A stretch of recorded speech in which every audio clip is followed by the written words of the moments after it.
In this guide, I'm going to show you guys how to manage your YouTube TV account settings.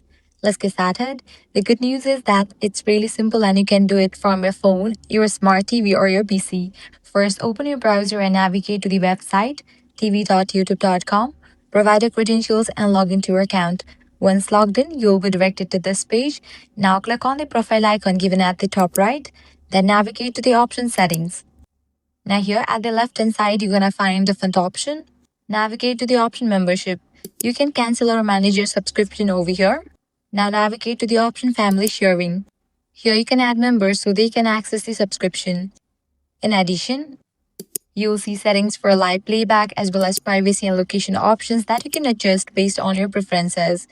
So here you're going to find different options. You can go through these and customize it according to your preference.